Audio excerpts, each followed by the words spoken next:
There are 8 matches and 2 super fights? Is that Yep. right? Oh, no, 1 super fight. 1 super fight? Yeah. It's just Tellus versus Benson? Benson. Yep.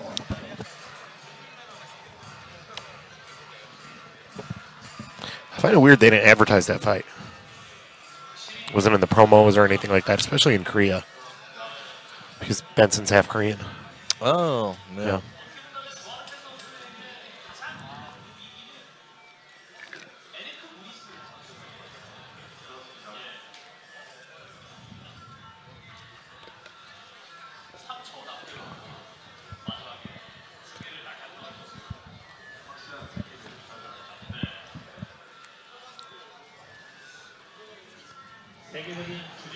About ready to do this thing? 4 minutes? I am ready. All right. I think the last one we did, I think it was like a 3-hour event, so I think they've tightened it up. Trying to make it smoother. Yeah, I mean, it's only the 8 matches plus the super fight, Yeah. so it shouldn't be that crazy, right?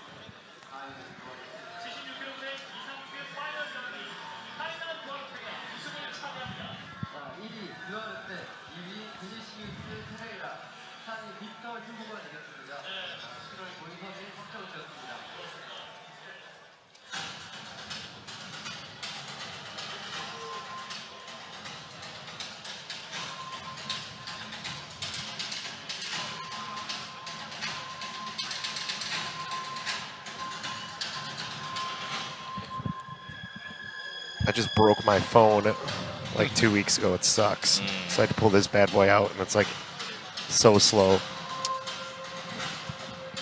The worst.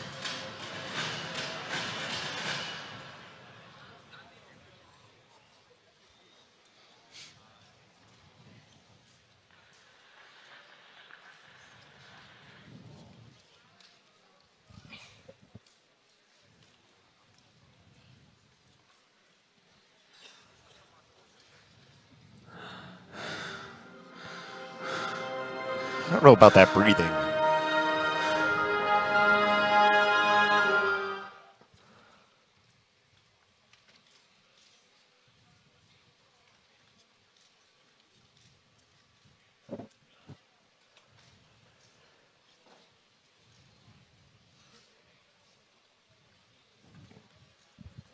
Are you competing at all, John?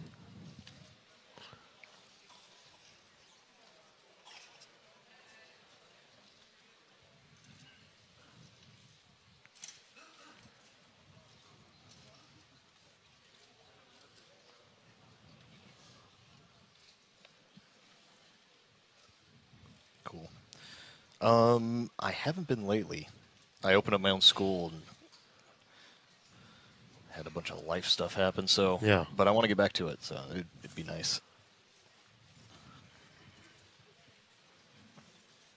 What about you? So I pretty much prefer just to compete in, no-gi, but it'd been pretty limited opportunities here. Like I said, the first gi tournament I actually done was the SPYDER Invitational, but and this other no-gi organization, they're trying to kind of do an ADCC thing in Korea, but they've only been having like one event a year, and that's the one I'm a champ of, but now they're starting to do gi events as well. But when I return from my injury, oh.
BJJ 챔피언십 쿼터 파이널에 오신 여러분 환영합니다. 오늘 이 자리에서 주짓수 최강자 16명의 대결이 펼쳐집니다. 오늘 승리하는 각 체급별 4명의 선수만이 11월 파이널 본선에 진출합니다. 먼저 오늘 본선 티켓 증치에 도전하는 16명의 선수를 소개합니다. 마이너스 76kg 시세로 코스타 유니티 파울로 미아오.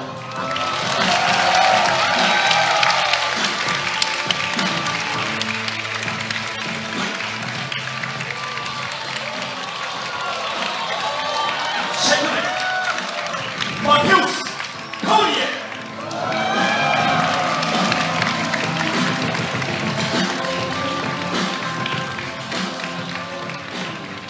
브레이시 파파 HA 아가자.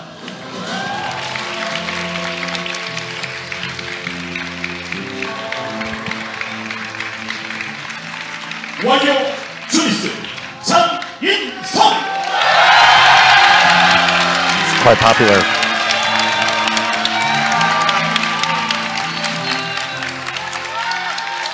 카르페 디에 미야사키 마사요.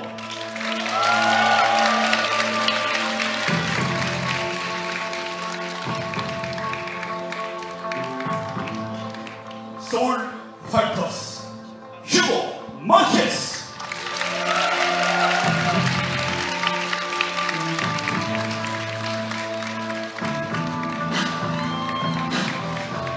로이드 오비 쉐인 힐 테일러.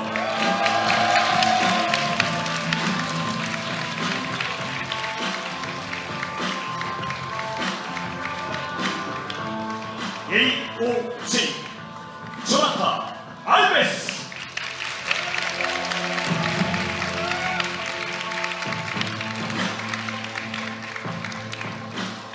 클래스 76kg 로이 오비 DJ 잭슨.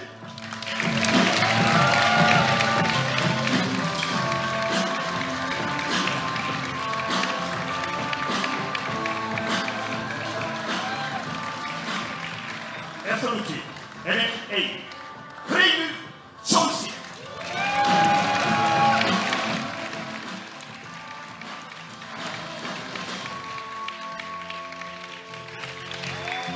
팀 키모라 토미 랭거커.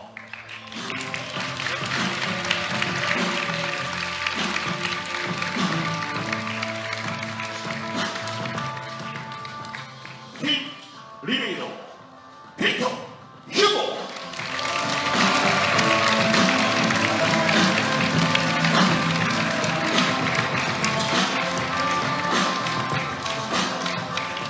호저 브레이시 찬스 내로 못해.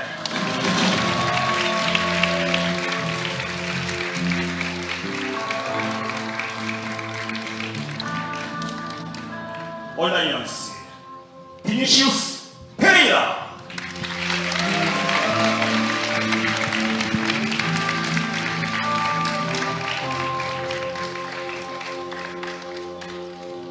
얼라이언스 마테우스 고도이.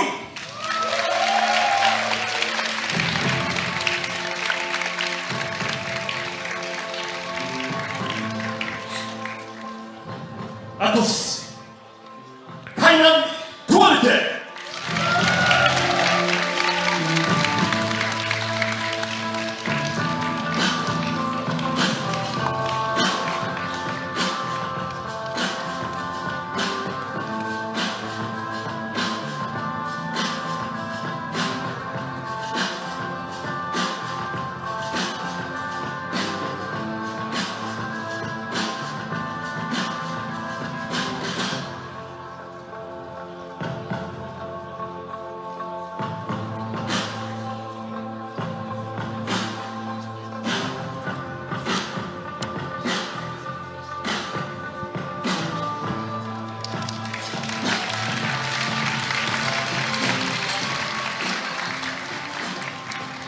이어서 심판위원회 소개해드리겠습니다.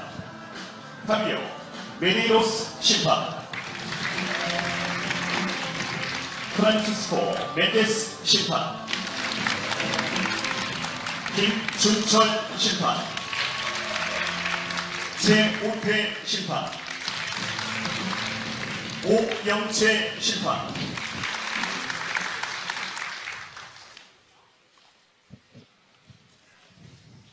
텐션 파울. 여러분, 2018 스파이더 인비테이셔널 BJJ 챔피언십 쿼터 파이널 출전 선수들에게 다시 한번 큰 박수 부탁드리겠습니다.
플러스 76kg 제1경기 브라질 얼라이언스 마테우스 고도이.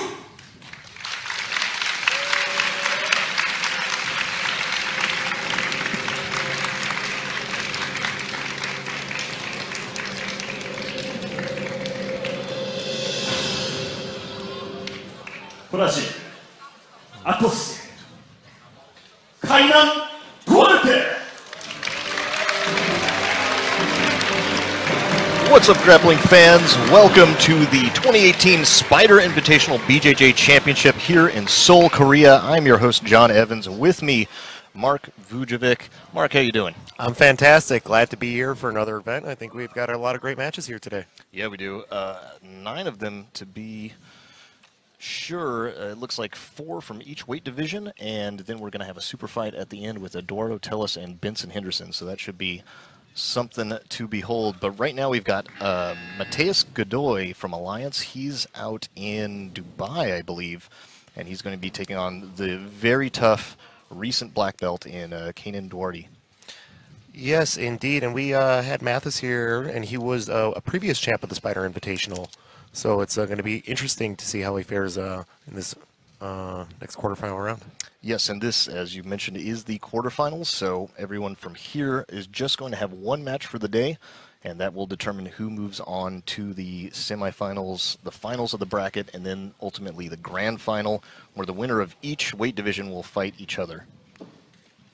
Right now, Kanan looking to pass the guard. He's on top. This is where he wants to be. You'll see a lot of his matches where people will fight him for the top position. He is a very big guy. I got to roll in the gym with him the other day, and man, he is deceptively large and moves very well. So I think Godoy is going to have his work cut out for him here. Yeah, he's being very aggressive in the start, putting a lot of pressure here with this stack. He was very dominating in the last round. Had a lot of great matches. Yeah, in a really good passing position, grabbing the pants, and now he's got the cross grip with the right hand to the far collar. Puts a lot of pressure on his opponent. Should be looking to shuck his head towards the left and move his body towards the right, land in side control if everything goes according to plan. Yeah, Mathis is doing a good job right now as far as holding off the attack, but not really a position you want to be in. Yeah, this is kind of a rough shake. I mean, all the competitors here today are really, really good. There's a lot of top of the food chain jiu-jitsu going on today, but Godoy really having a tough opponent for this quarterfinal round, and there, Kanan trying to make the pass, Godoy fighting it, doing everything he can to not accept side control, but looks like he got it. Not going to work out for him, and Kanan gets the passing points. Nicely done. Now moving into head and hip side control, where he's holding the far side arm and then blocking the near side hip. That makes it really tough for guard retention. It's much more likely for the bottom opponent to come up and go onto a single leg to get out of this. And it's a good way to stop somebody with a good guard. Yeah, hard to swivel his hips in front. Okay, now go the head and arm. Yeah. Right, yeah. So this is the opposite of the head and hip, right? This one is, whoa, and looking to Going aggressively move him out. out. He gets put into quarter guard, but I think he's okay with that. Now looking for the choke, maybe looking for the back. Looks like he's maybe trying to work into a deep half here on bottom. Nope. Okay, now he's got his knee shield. Yeah.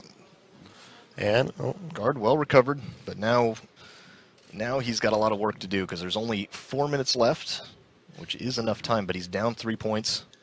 Godoy's got to make something happen. Trying this modified De La Riva where it's normal De La Riva, but you grab that pant leg, very popular the last couple of years at Worlds. With the lapel, maybe looking to go for worm guard. Grabs that far leg. Not sure exactly what he's trying to do with that. Go for X guard or... It came in a strong position, though. Looks like he's starting working underhook.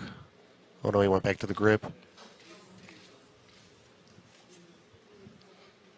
Man, you can hear a pin drop here. It's crazy. Yeah, these fans are definitely very tuned in. They really appreciate the action. Godoy really trying to feed that lapel underneath his own leg to the far leg of Kanan, so that way he can get his worm guard going. He actually makes that happen, but this is not where you want to be. Usually the way to pass worm guard, a lot of the ways to pass worm guard, start off from stuffing that right leg of Godoy's, and Godoy just starts worm guard from there, so I'm not sure if that is the best plan, especially with Kanan coming from Atos and the Atos headquarters, where he's training with the inventor of the worm guard in Keenan Cornelius. Yeah, he's going to have a lot of experience from here. He's very, very strong. I think it's going to be hard to sweep him. Yeah, he's up 3 points, too. I'm sure seen this a ton. He is very big and very comfortable. Looks to just... Yeah, roll into the back. Oh, man. That was a slick move. Trying to get the twister hook, it appears, but I don't think he's got the leg in. Yeah, they're in a little bit of a 50-50 position here. Oh, he's coming out, attacking on the leg. Okay. Now in a little bit better of a sweeping position, and looks like Godoy's got X guard, full X. I can't see where his grip is, if it's just a footlock grip on that right arm. Yes, it is. Looking to stretch Kanan out. Yeah, it's going to be hard with that wrist control he's got there, though.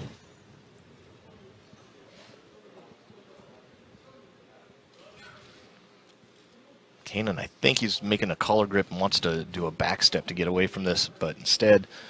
He has an opportunity here. Yeah. He can get his hips out underneath him. This could be a good sweeping position. Loses the leg, though. Oh, man. That's going to make it tough. Elevates Kanan. At least is back towards the same position that he was before. Only a minute and a half to go. Yeah, and when you're Kanan, you kind of just sit back, right? Because you don't have the pressure on you. You can just keep a strong position. At this point, too, if push comes to shove and you do get swept, you're still up. Because you're 3 points for the pass, and it's going to be 2 points for the sweep. I like what he's doing. Standing up tall, pulling on that sleeve. Looked like he was in jeopardy of being swept for a second. Yeah, he's got to get his hips off of him, though. He's got to extend him out, get the pressure so he can get his hips underneath him and stand up.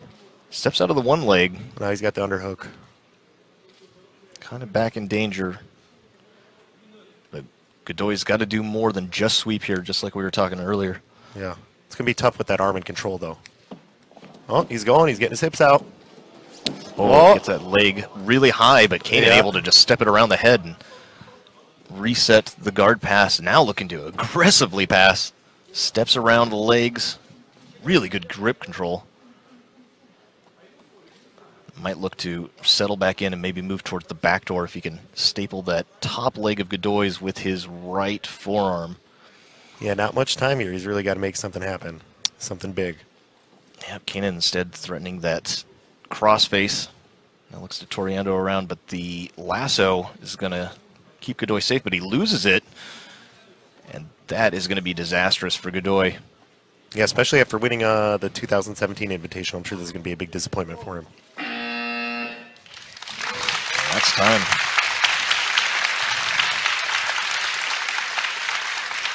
Tough, clean match by Keenan. Did what he had to do to get done.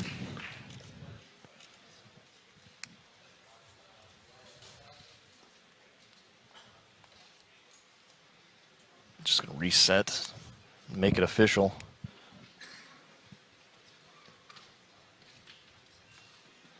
Beautiful pass from Kanan. Oh, for sure. He was right from the onset, right when he got on that stack. Kept the pressure tight and didn't stop till he got his points. Statistically, so important to be first on the scoreboard. The majority of people that win their matches at a high level score first. You never really want to be on the defensive, having to fight back.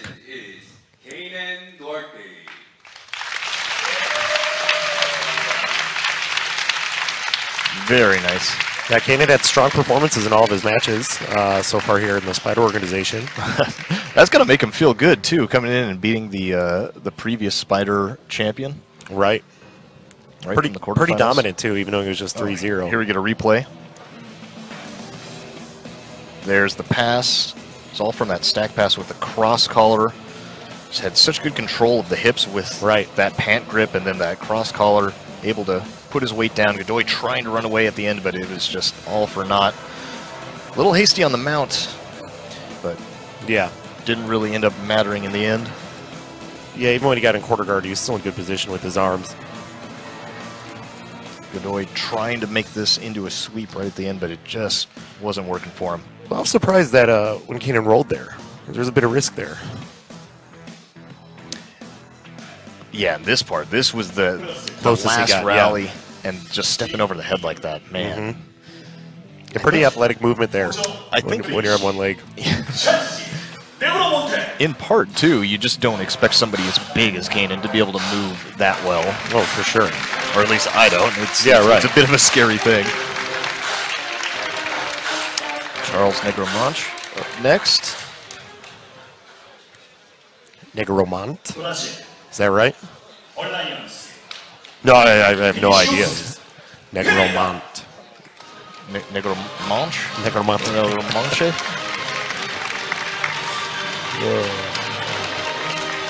We got some young competitors in this tournament.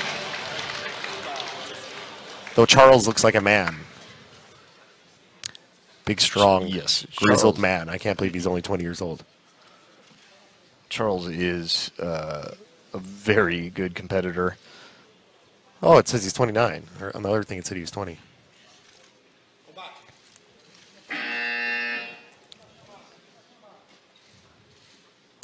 These guys are going to try it out on the feet here. Be interesting to see if anybody will pull guard.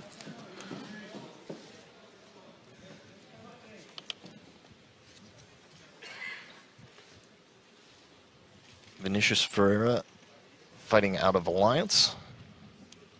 As you'll notice, he is only a brown belt. Yes, they do have mixed belts in this tournament, although we only have brown and black this time. No purples, if I'm not mistaken. The rule format is just the same as IBJJF, and the time limit is 7 minutes. We have a main ref and 2 side refs. Both these men very active competitors. Yes, Negromont pulling to close guard right away.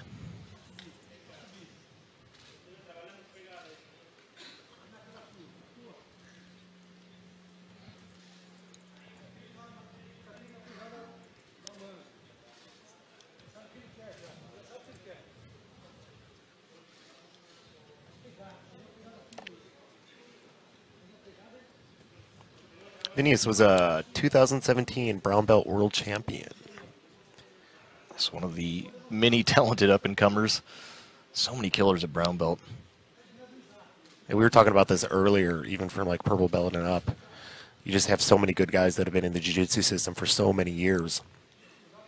That it's almost like they're just waiting to be at to get their black belt, but they've been competing at a black belt level for a long time. Yeah, and you really see that, especially with the younger ones, you know, the ones that get their blue belt at 16 as soon as they can, but they've been training for maybe 10 years at that point.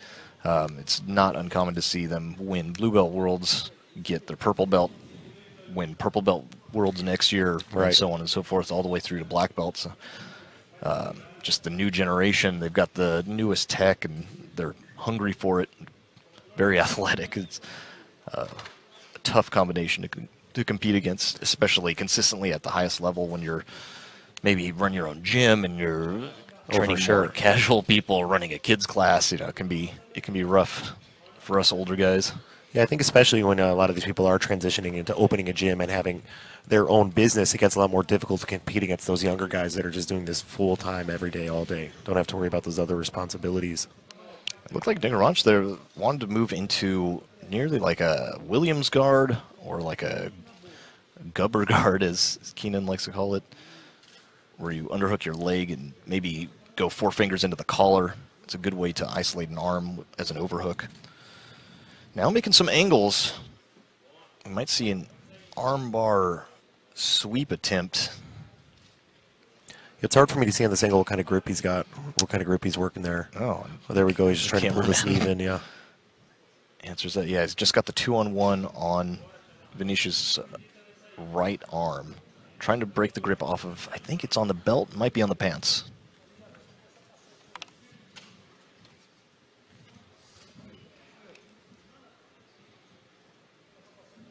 We're about 3.5 left in this round. He's going to have to get some action on top, though. It's pretty hard to open that guard. Well, the feet were uncrossed for a second, maybe looking for some type of sweep or trying to work on that arm, but promptly closes the close guard again. Really interesting. You can see with the return to form of the close guard, so popular in recent years after being considered old school and kind of abandoned for many years by the competition scene. So many people using it, and so you see, I know I've talked about it before, but oh, they're trying to grab that leg.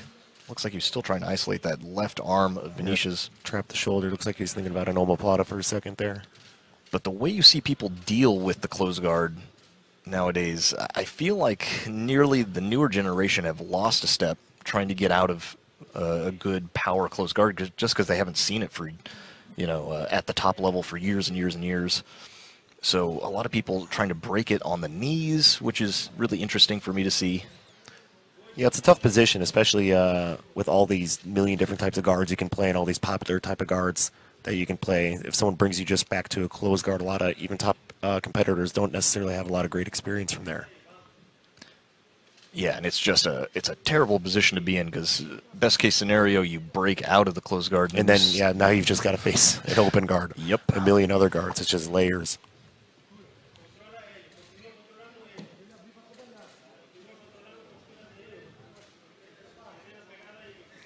That's just what we're seeing with Vinny is here. He's just mainly struggling to get this guard open. He'd like to start advancing on a pass. And I think that's one of the most important things, like from a strategy standpoint, when you're in a match, is just avoiding that closed guard, not being locked down at all. Yeah, I think if you, and there, he gets a hand on the mat, and now is going to look to attack that overhook. Brings the leg in front. Now he's got the elbow still trapped in there a little bit. He's going to transition to the leg, scrambles to the top. Vinicius, good hustle, though. Yeah, great hustle. Negromancho on his back. They're out of bounds, so they're just going to reset him back in the center. Vinicius is a shorter, stocky guy, too. Body size matters. You know, when you're trying to lock down an arm like that, he just has less distance to move to escape his arm like that, and that really matters. And I know just from being in the gym, it's hard when you got a long guy. You got a lot of limb to work with. Yeah, right. So it's a lot easier to control. Yeah, definitely. I mean, jiu-jitsu is not a one-size-fits-all type of thing. You know, you got to tailor it to your body and to the body of your opponent. It'll be interesting now that the guard's open. We got a minute left. See how much work Vinicius can do here on top. It's going to be tough, though. Yeah, and I think, are they going to reset him back into the close guard? I didn't see exactly where it landed out of bounds. Well, it wasn't quite a close guard. It looks like they're putting him back on the feet. It looks like they're deciding to wrestle here.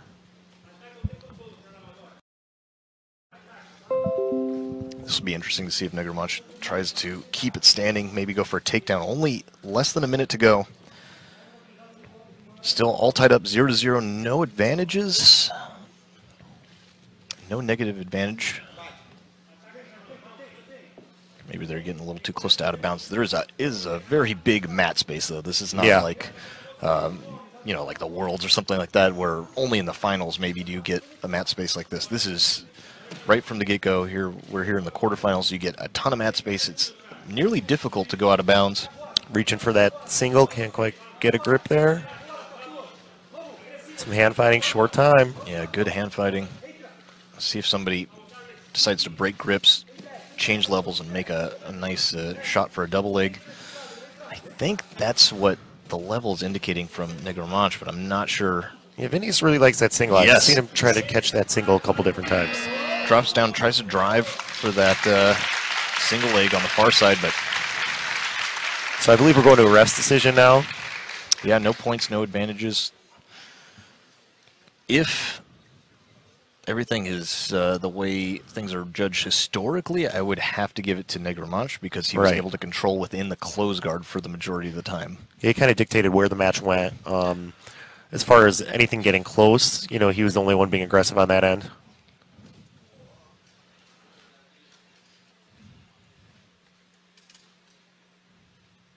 본 경기는 심판 판정에 의한 페레이라 선수의 승리입니다. And that's a surprise for me. Yeah, split decision. Yeah. So I guess they're not going to go by that criteria for judging. Interesting. Right, I never really felt like Vinicius was so close to passing the guard or even opening the guard. But we did see a little bit of work on bottom there. But it's also tough when you're difficult on top because when a guy has his guard locked, it can be a little bit of it can be really hard to break it. Yeah. Yeah, just usually in the past, and I know maybe this is changing a little bit because from the last few big events that I've commentated, I've noticed that it's hit or miss. But it used to be if you were controlled within the closed guard and you're on bottom, then that's going to get you the ref's decision. But if you're on top the whole time and you're outside of the closed guard, say like open guard, right, then that should get you the ref's decision if you're on top. But within the closed guard, should go to the bottom guy usually. And I feel like scoring can be kind of weird because, you know, what's the real difference between a closed guard and an open guard? If I like to play open guard and not play closed guard, why should, from a judging perspective, that be held against me? Yeah, I mean, that, like I said, is more of like a historical thing. I'm not sure if that's the best way to ref the match, but that's like the only thing that's been somewhat consistent up until recent times. So this is an exciting match. Yes, Langaker, oh my goodness. Yeah, you were talking about him earlier, you're very excited about him. Yes, such a good finisher, like, I mean, just came seemingly out of nowhere. I mean, people exploded on the scene. Been trading with him for a long time know that he's just an animal and always was, even before black belt. But getting second place at the Worlds this year and just looking amazing. Beating people like Gabe Argis in his division, and now he's going to be competing against, at least height-wise, I think the biggest person in his division, but also a brown belt. Yeah, Victor's a big boy. I'm getting right into the closed guard. Tommy is our first competitor from Norway. Yes, and he's training out there with Espen, and those guys, they're just like the nicest guys ever, but they are beasts. They got that Viking blood. Right, he looks fierce. Man, they are just such good athletes and good competitors and very technical. It's crazy. Just the two of them alone must have elevated the whole jiu-jitsu community in Norway tenfold. And it's really surprising, too, because like you can see in areas like in the United States where there's a huge foundation for jiu-jitsu now in different areas where it's growing. And then when you see top competitors come out of countries like Norway, it really lets you know how the popularity of the sport and how it's growing in all these different places. Oh, and a near pass, but now in trouble. Arm is going trapped. For that arm. It rolls out. Was really cranking on that arm. Ooh. Langaker trying to do everything he can to get out of this. And there's that fierceness we were talking about. And he gets the arm free, still on top, not in the best position, but maybe looking to backstep if he can control that bottom leg. Does not. Good grips from Hugo. And there's the sweep. Hugo gets the points for coming up, or he should. Yeah, there he goes. Now looking to pass immediately. It's going to be tough with Hugo on top, too. It's going to bring a lot of pressure. Also a brown belt, but very big, very large. To think, if the winner of the plus 76 kilogram division and the winner of the minus 76 kilogram division have to fight each other, it could potentially be Hugo versus maybe like Paulo Miel or Shane Hill, somebody that's so ridiculously there's such a big size difference. Right. It's crazy just to see them standing next to each other. Is it looks a bit daunting. That's I think one of the really interesting things too, especially about gi jiu-jitsu, when you get some of these size different matchups, to see how a smaller opponent deals with such a big opponent in his size and his weight and the way he has to carry him.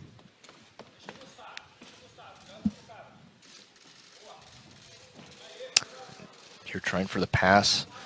Langeker known for his tricky guard. Right, we were mentioning this a little bit earlier too. I think there are challenges both ways when you're dealing with a smaller opponent or a bigger opponent. I think often when you're dealing with a smaller opponent, it's really hard a lot of time to get past their guard. They can just keep their hips in front of them all the time. Yeah, I mean, especially in no gi. In the gi, yeah, you can control those legs a little more. You can use your weight and your size and your strength more to your advantage. It can be a little bit tougher for the guard player. And Hugo, very quick. Right. Aggressive, just trying to jump right into the guard pass. Langeker looking to invert. Little change of pace from our first two matches. Yes, and you can see Langeker playing this keymaster guard that he does. Man, and it is so technical. I love it. I've never really even seen anyone play it before. Where he has that right leg knee to the floor and the heel goes to the far hip of Hugo's. He looks to try to elevate his opponent and then go for that left leg. But it was given everyone fits at Worlds this year. And here he's playing it again. Yep. He's got it with the knee shield on top. Going to look to control, I think, collar sleeve on the far side. Yep, that's what he's going for. Such a interesting guard. I really like this a lot. Now elevating, and nobody seemed to really have that great of an answer for this that I've seen so far, so be curious to see if Victor Hugo has something for him. Up 2 points. Yeah. Nearly gets swept. He's got an opportunity to take it back. Oh, he gets slammed down hard. And that's where you see that size difference there.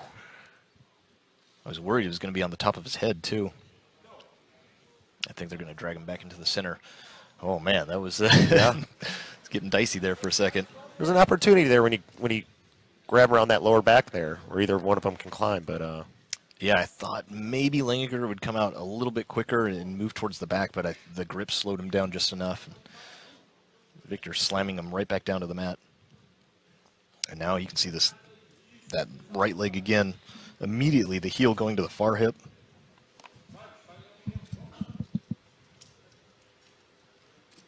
Yeah, kind of a strange guard. I'm not really familiar with it at all. I'd never seen it until he showed it. I think he has like a mini instructional on flow grappling. Do you know where exactly he's trying to go when he inverts there?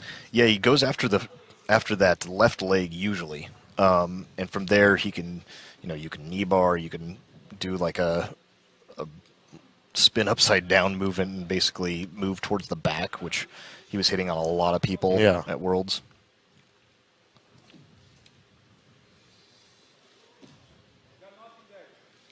Love to see innovative guards like this.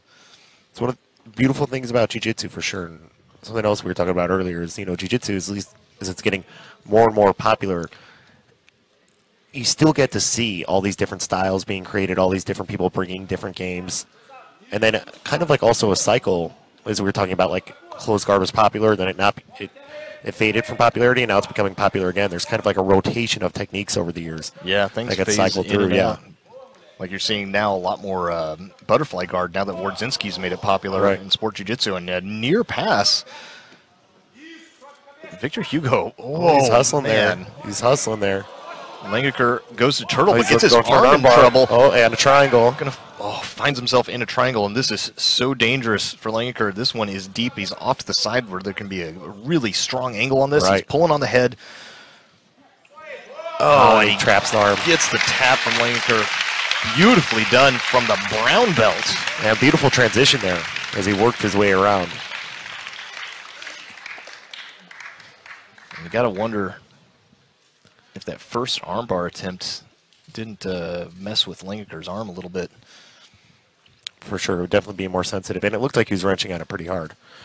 Tommy was hustling there not to get his guard pass, but, you know, you always leave yourself open when you try to hustle like that to get caught in a worse position.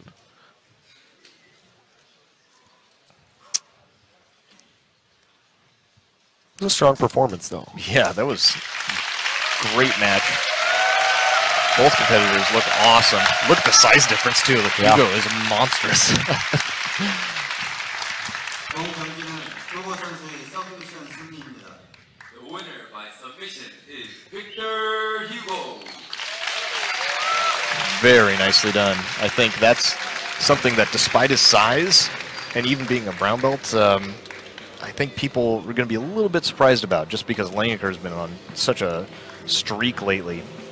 You get to see a little bit of a replay. There's Hugo jumping close guard. Langeker trying to pass. Yeah, and that's a really smooth transition there.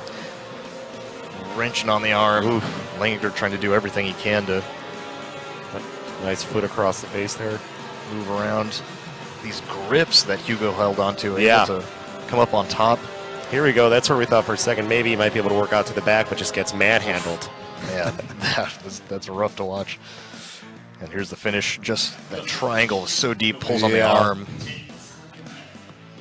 That was all she needed. Yeah, wrenching out a little bit, almost like a key lock there from that angle. You know, this match is interesting because both these guys are great grapplers, but they're, I think, a little more known for their no-gi accomplishments. DJ's a beast in the gi, though. Yeah. He's, but he is very good in no-gi as well.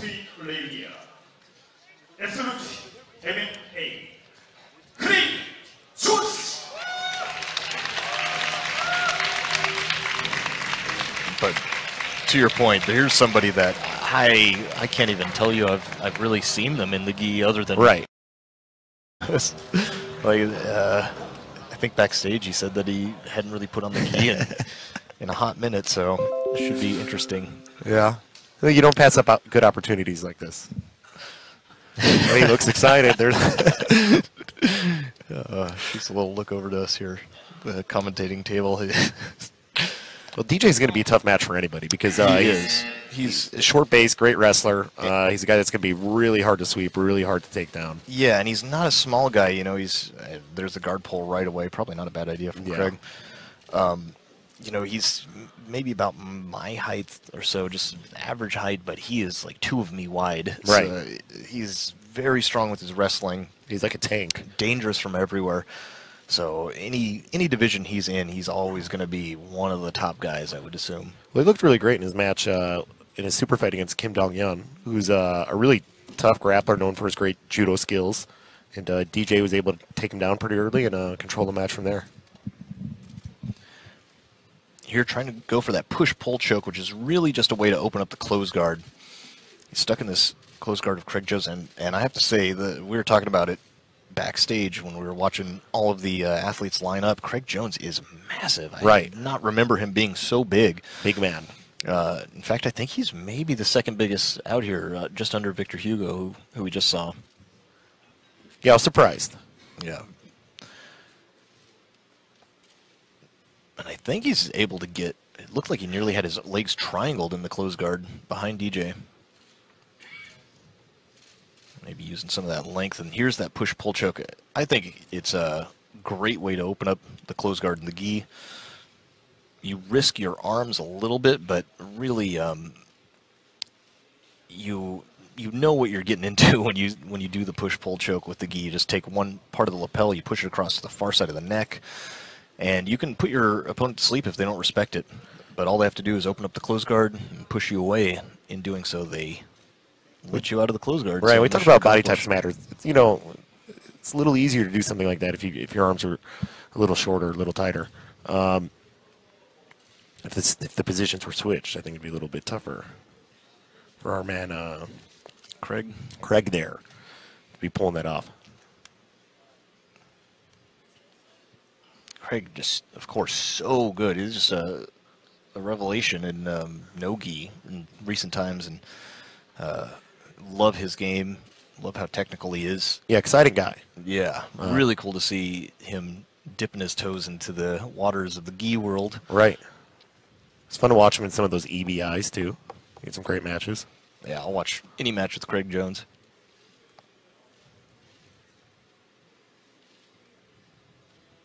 Reaching up over the back, grabbing onto, I think he's got the belt. He does. Very strong grip from close guard.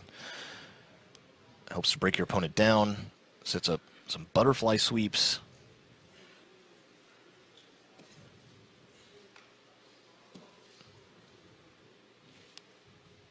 For a cross grip on there, though, what kind of butterfly sweeps can you be working? Wouldn't you need a grip on the kind of the same side? On See how he's on the other side of the head there? well, so he would take his right leg out, put it underneath the leg of DJ, the left leg of DJ, Right. and then he'd look to just continue driving to the side that he's facing. And it's actually a really strong sweep. If you want to watch somebody that does that really well, you can check out Formiga, Soul Fighter's competitor. It's one of the best butterfly sweeps, I think, in the world still today.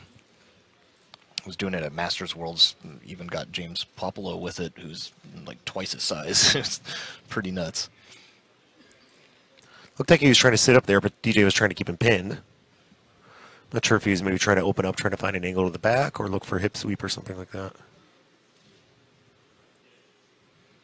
Yeah, and he's got that arm trapped underneath the leg. It came from when Craig was standing up. He was going for that waiter sweep, underhooked the leg, and then DJ just sat back down. And that can sometimes, like, I play a bit of close guard. I don't really like to underhook it when they sit back down because it traps your arm in there too. I think maybe that's what DJ was doing.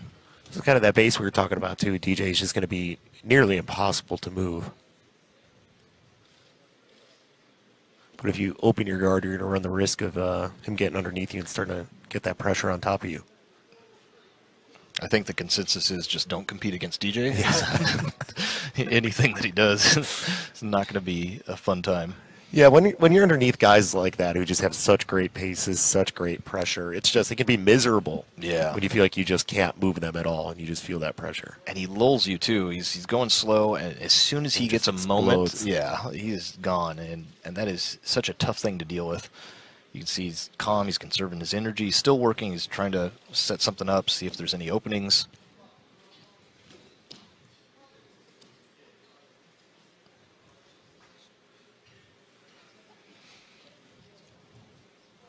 Craig keeping him stuck in the close guard, still trying to work this underhook. DJ basically sprawling out to get away from it. DJ has an underhook, this topside underhook, which is not always the best thing for close guard. I mean, usually that makes a strong overhook for your opponent. Right, and the way he's angled it, I think he's going to try to break the leg there and step over, but I don't really know if that's going to be successful against Craig here. Yeah, Craig might be working on controlling that far arm so he can take his left leg out, shove it over the shoulders, and go for a triangle. So there it is. But DJ looking like he's going for a Sao Paulo pass. Yeah, I've always found that it's kind of a strange pass, I feel like. It is. It's super risky. Right. Very few people do it. Because the way the angle, the way your other arm is trapped, you're at risk for, getting your arm trapped. Omoplata is right. Yeah, right there. You have to be so good at that pass to be safe. Some people are very good at it, and here you can see he's being aggressive. He's trying to get in his last 25 seconds here. It'll be interesting to see if no points are scored. What kind of criteria the refs take here. I would think that this type of pass would actually be really favorable for somebody with the body type of DJ Jackson. Right. Just stocky, explosive. He's just got to be really careful with his angles, though. Yeah, if he moves his head off down towards the hips of Craig Jones, that puts him in danger, but time's going to expire. Craig keeping him in the closed guard the whole time. He's trying to work a little bit of a triangle there as DJ was trying to pass. There we see Ben Henderson's mother in the crowd, who is a native Korean. Ben brought his mother and his aunt here for the event. Instead of a corner person. Instead of a corner person. But when you got a guy like Ben Henderson, who's been such a world-class competitor for so long, I think, you know, a 7-minute no-gi grappling match, he feels pretty comfortable doing. It's going to go to ref's decision, and... 본 경기는 심판 판정에 의한 잭슨 선수의 승리입니다. The winner by decision is DJ Jackson. DJ Jackson's going to win the decision. And that seems similar to our other match that we had go to a ref's decision. Yeah, Craig kept him in the closed guard the whole time, controlled it from within the closed guard, and then lost. So that would, yeah, it's the exact same as the other match. And you can see DJ, you know, putting some pressure there at the end, though, trying to pass, trying to create that angle, get the guard open. He was really going for the Sao Paulo pass at the end. Yeah. He was going for that push-pull choke to open up the closed guard early on. I think maybe Craig just content to lock down DJ just because he's not as used to the gi anymore. Right. You don't want a guy like DJ running around on you if you can control him, use your size and control him in the closed guard. So that's pretty much where the whole match took place.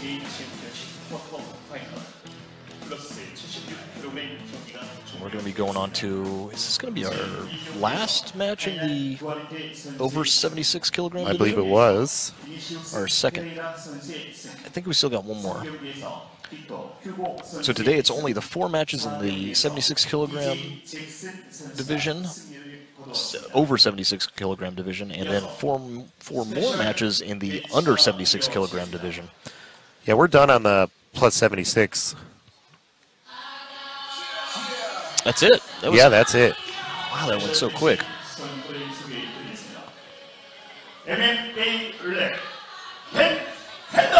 Now we have our super fights here. It's a perfect segue since we just talked about Ben Henderson's mother.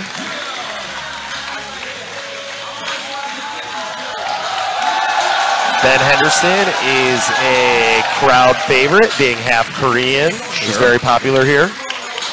He's a beast. I used to train with Ben a lot back in his WEC days and when he transitioned into the UFC. Guy's a monster athlete. You can see with those legs on him, he feels like a mule when you clinch with him. And he's going to be going up against a living legend. Right. In Eduardo Telles. 9'9" Jiu-Jitsu, now out of San Diego. And just a pleasant guy to be around. Like, honestly, talking to this guy the other day after training, and asked him when he started training, and I think he said something like 1993. Yeah, he's got his years in. It's crazy, and he's still an active competitor, teaching in San Diego, stays in shape. I still feel like he's got one of those minds. I mean, if you're not that familiar with Telles, he's somebody that made the turtle guard famous as an offensive, or at least a very good defensive position. Something that was considered a horrible position to be in. Oh, and a beautiful double leg, gets the takedown right away. Okay, so which is interesting because when we were in the back, we weren't exactly sure what kind of rule set we were going to be having here. There was a little bit of discussion between the ref and the competitors. And this is our one no-gi match. This has nothing to do with the tournament. This is just the super fight. And there you can see Telles going to that trademark turtle guard. But we are going to have heel hooks. Right, so yeah, it looks like we are going in some sort of fusion between IBJJF rules, but with ADCC, yeah. Yeah, but with heel hooks are on, so. Yep. So 10-minute time limit. We're definitely doing points because Henderson just got those 2 for the takedown. Right. But we're going to allow heel hooks and knee reaps. So we were talking about one of the challenges for Eduardo, a player like him, is with these IBJJF rules. He's famous for this turtle guard. But if he actually gets a sweep, a lot of times he wouldn't be awarded points for that under the IBJJF rule set.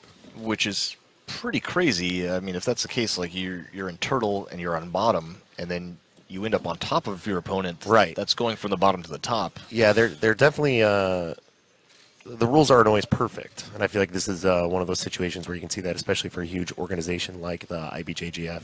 It seems natural to most people. It seems natural to me that if you were on bottom and you were able to reverse a position on top, that you should be awarded for those points. Well, perhaps we'll see a change in those rules. I mean, rules seem to be ever evolving, just like the knee reap rules. Like maybe 5 years ago or so, you just get auto DQ'd for a knee reap, and now like they warn you. They have a much better system for it. Yeah, so. Those rules they had then were ridiculous. The idea that even, because there's a lot of leeway there if you're working like a one-leg X guard or the heel gets, accidentally put across and you're just out of that match. Okay, interesting position here. Yeah, interesting to see Tellus reaching that left arm in between the legs. Yeah, it usually puts you into a crucifix, but he's got the far leg trapped, or the near leg trapped of Henderson's, so maybe that's preventing... Yeah, look like Benson was trying to work from there too, trying to work into some sort of modified crucifix, just maybe take a hand away from Eduardo as well. But he's pulling that leg across now. Yeah, and Eduardo trying to leg work over this near leg. If he does so, he might come out into side control on top of Henderson. Yeah, so you can try to if he pulls up on that leg too. Yeah, pin those hips down, but that's going to be hard on a guy like Henderson, who's got amazing hips. Oh, he's got that arm. Really athletic, and using that underhook on the other side to counter. We do know Ben Henderson likes his guillotines. He's finished a lot of fights like that. It's something he goes for a lot in grappling matches. Which is an interesting clash because somebody that's really good with turtle has got to have some great guillotine defense, because that you do not play turtle. You don't play turtle as a guard usually if you're anybody other than Eduardo Tellus, but you don't do it at a high level unless you're good at defending guillotines, because your head's just right there all the time. Yeah, it's one of those beautiful things we're talking about jiu-jitsu. It's kind of like all these different games you can see created, someone who always brings a different perspective or shows a different look at a position that people, had just disregarded. On here, going all the way over into deep half and maybe looking for that waiter sweep. Benson doing an excellent job of controlling that right arm of Eduardo. It's going to stop him from underhooking the left leg of Benson Henderson. Oh, and steps around. That was a beautiful move. If he doesn't maintain control of that arm, though, and his knee is still trapped. Eduardo looking to come out towards the back, I would think, from this position. Oh, and this is a terrible position for Benson's leg. You can see with the lockdown pushing the leg to the outside, that's really going to torque the knee. That might secure either the sweep or coming up and moving towards the back. I think he's going to try to get Benson Henderson to just sit his hips down on the mat. Yeah, Benson pretty content on just trying to control his wrist here. Yeah, he's in a bad position, so there's not a ton he can do. Right, but just taking away a guy's arm like that can mean a ton, yeah. Very tough to do with no-gi, where you can just kind of use a circular motion and get your hand free from almost any grip. And there he escaped that one leg that was trapped down. But now he's got both of his legs tied together, and this is a very strong position to come up to. But I think it's going to be hard on a guy like Benson. His wrestling is just so strong. So good, yeah. Now moving back more into this kind of coyote half guard where you stress out that near leg. Henderson maybe has a cut on the mouth or something. Looked like he... There we see that flexibility there as he sprawls out that leg, and we're kind of back into that position we were in earlier where he's riding that leg on the inside. And normally just such a good position for Benson, but against Tellus, you don't even know. Like, I mean, he's just so used to being here. Is it a good position? It's hard to tell. You never know if he's got some little trap waiting for you there. I think Tellus was looking for that rolling knee bar, but that is, I mean, that's one move that has been around for a long, long time, and most people, even if they don't know much about turtle guard, are pretty aware of that rolling knee bar. This is just a total contrast of styles, too, between these two guys. Yeah, very interesting.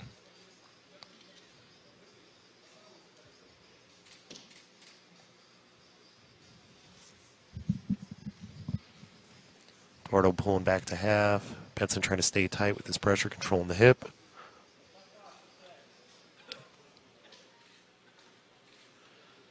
I like this underhook that Benson has where he's controlling the far side hip.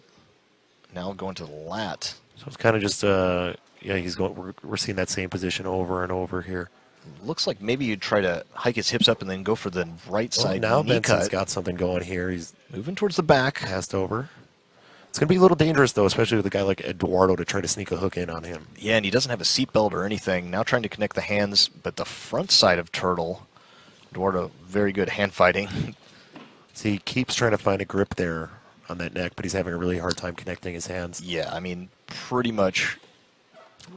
Oh, It's like a little bit of a three-quarters Nelson here. Yeah, this is that whole Darce position where you can use to Right. whip your opponent over from Turtle. Flip him over, catch a Darce, Yep, Japanese necktie. yep, Right. one of those. Oh, Now looks going like for he's fishing Darce. for a Darce This here. actually looks pretty deep. If he can connect this and get a deeper grip onto his biceps with that left hand, this, no. Yeah, Eduardo had a strong position there where his hand was catch the wrist and he could kind of flare out his elbow there. Very well defended. And now the chin strap grip from Benson on top. Just unable to get favorable grips. Yeah, really just an unconventional match to have, too, because he's not sort of playing an ordinary guard here. It's just kind of a fight for the head there. Yeah, I like this matchup a lot, though. I mean, still 2.5 minutes left. Benson's up 2-0, and I think he's got one advantage. But you've got somebody that is really a good wrestler, is dominant on top, and probably good for keeping dominant positions, going for side control or moving towards the back off of somebody that's turtling, and with great guillotines. And you've got somebody that has the exact counter game to that. Yeah, it's really interesting the way he kind of just pulls this half guard and then he almost kind of bellies down. Oh, trying to step out and around. Still gets caught, though. Nearly into a deep half. The rest of Benson. Yeah, there you go. Eduardo's Oh, he's arm trying to all the fish way for around the Kimura far for a side. second. If he has control of that far leg, he might be able to come up on this double. He's fishing for the head again, but even a little more difficult, too, if you still have your foot trapped in half there. Kind of trying to feed between an arm or a Darce choke. It looks like he's going in between an arm and guillotine and a Darce. What a grueling match, too. It's like nothing has been super explosive for the most part. Here in a good waiter sweep position, but Benson wisely pushing that leg out away from the knee line. Yeah, he really needs to get that momentum there. Yeah, if Eduardo can get his hamstring up closer to the hamstring of Benson, now deciding to move his whole body out and away. I'm not sure where he's going to go for this one.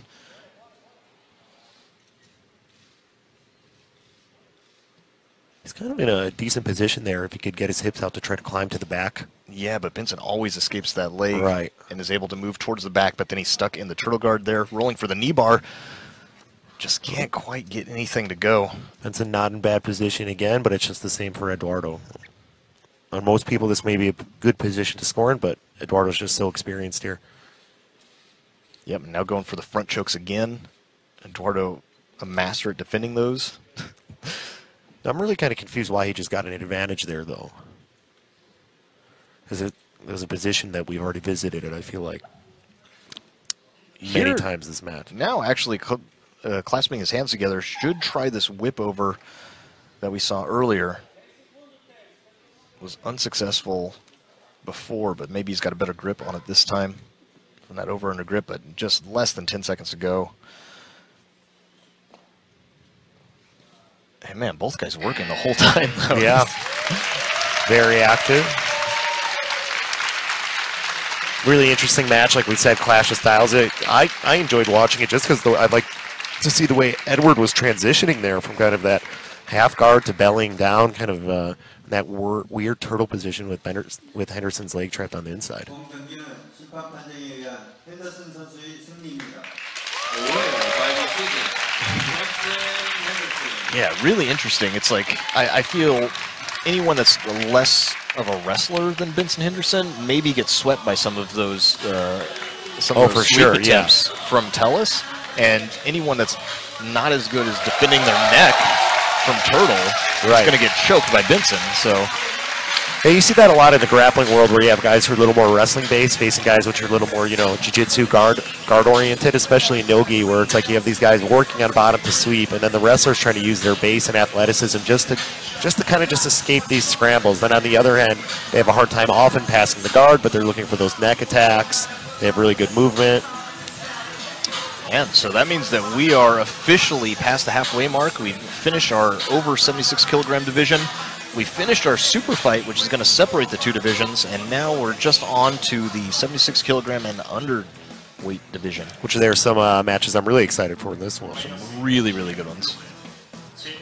I think under 76, these guys are going to be a little more fast-paced. I don't think it's going to be as likely as for us to see that lockdown guard for a lot of these players. Although one thing that's been super popular in the last 5 years or so, and with double guard pulls very prevalent in the lower weight classes, is going to 50-50 and then using yeah, I'm sure we'll see a lot of that. We saw a lot of that at the last tournament as well.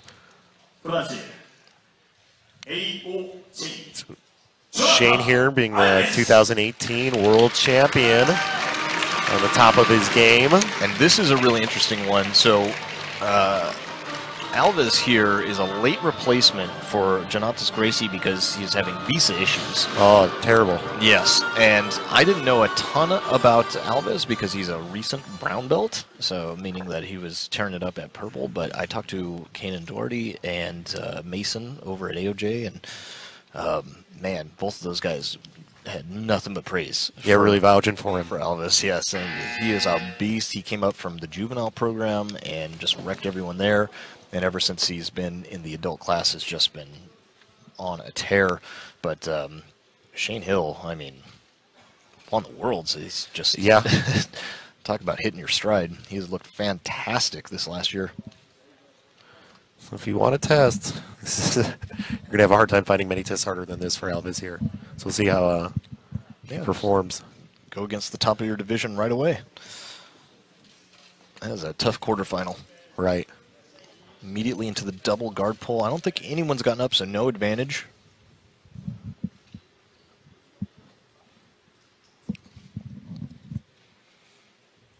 If you guys are just joining us, my name is John Evans, and I am being joined by Mark Vujovic here at the 2018 SPYDER Invitational BJJ Championship here in Seoul, Korea. And we have our quarterfinal tournament underway. Shane Hill is the first up against Jonathan Alves in the 76 kilogram and underweight class. They are stuck in a modified 50. This is like an ultimate 50-50 where they're both in a calf crusher and 50-50. That's something you don't see too much. Speaking of SPYDER, this is the third invitational tournament they've had or in the process of having. Each year keeps getting greater. Each year they keep bringing in world-class competitors, and the production keeps getting better and better. And I think they're making quite a name for themselves on the jiu-jitsu scene. Yeah, really, really awesome to see them push into jiu-jitsu. Of course, known SPYDER out of Colorado, from what I've told, and they're big in the skiing world. Right. But recently pushing into jiu-jitsu. Transitioning into some other kind of, I think they do some kind of CrossFit stuff like that too. I think they do bicycling, rock climbing, stuff like that. Yeah, and they just have really strong branding too. You know, going with the SPYDER logo, and their facilities, their training facilities are amazing, and all the events they put on are just top-notch. Really cool to see. Yeah, and they're doing a lot of the stuff here in Korea. I think they also sponsored the men's national wrestling team, I believe, this year as well. Such an asset to have a powerful company pushing behind these kind of niche sports. Oh, sure. Like and, you know, jiu-jitsu. and I think a lot of it's out of love. One of the guys that helps runs this company is a jiu-jitsu brown belt, I believe, and he loves jiu-jitsu. So he's had a big hand in trying to getting a lot of these world-class competitors over here and trying to make a great production. Yep, and a lot of exchanges going on, but nobody even coming up, so zero advantage still. Shane looking to feed, I think, no, it was Alves feeding the collar underneath the legs. That usually indicates a little bit more of a stalling technique, but you can use that to help move towards the back, which Alves might be trying to do right here. Good control, and this is a very, very strong Kimura. This is a finishable Kimura. And this is something that people don't realize is there from 50-50, but very, very strong, and now Alves is in a world of trouble. It's very hard to get out of. If the grip can be broken, Alves it's nearly a guaranteed submission. Alves from AOJ, very famous gym. Yep, Rafa Mendes here to help him coach, and he lets go of that Kimura. Very surprising. Maybe just couldn't get the angle on it. Yeah, now he's going to hide that elbow immediately. Yeah. That is a really strong position that not a lot of people use, but it is so tough because once you're in there, not only are you in the Kimura, but you've got to escape the 50-50 really to get out of that Kimura if it's deep in. And we all know how difficult 50-50 can be to get out of. Here controlling that arm, Shane. 2-on-1 on the sleeves. Let's go the leg entanglement, and now is in jeopardy of having his back taken. Alves with a good grip on the pants, looking to move up towards the back. He's in the crab ride. Comes up. Decent position there. He's rolling under again, switching sides. Yeah, he gets that leg stuck through, and Shane should probably look to throw that over into 50-50. Good movement, though, and Shane may be a little bit surprised by how quickly Alves got out of there and started motioning towards the back.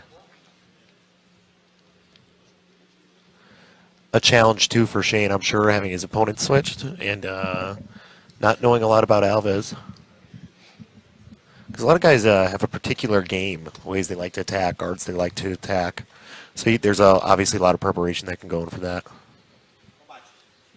Yeah, I mean, at least knowing that Alves comes from AOJ, like, he's probably going to emulate the Mendes brothers game, which is a lot of this style. A lot of Barambolo, 50-50 crab ride, move towards the back. Looking for an ankle lock here. Yeah, and this could be pretty strong. He's probably going to look to put that left foot on the left hip of Alves, so that way he can go belly down. Gets rid of the grip, now just looking to control the leg. Maybe going to try to get his own left leg out so he can stand up and keep Alves on his back. Alves wide, both pant legs of Shane, but that's not going to stop Shane from coming up. Shane's going to come up on this, and I think they're going to give him only advantage because there was double guard pull initially. But they didn't give him anything yet. I mean, this Yeah, came up and established. It should be an advantage, or sweet, it should be something. And they're out of the 50-50 too. Shane now with double unders, I think. And when it's 0-0, that's all you really need. It seems like that, we were talking about that a little bit earlier, strategy. A lot of these people kind of sit in the 50-50, engage in the 50-50.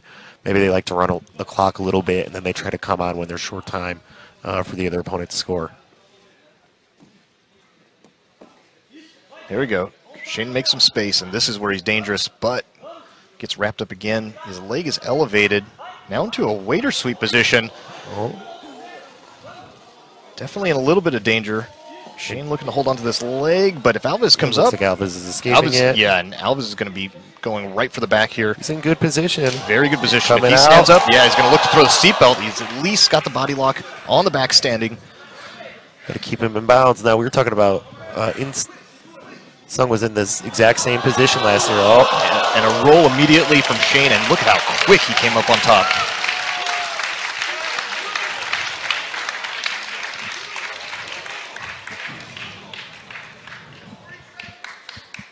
And Alves gets an advantage. I saw some of the refs calling for 2 there. I'm just looking at the score.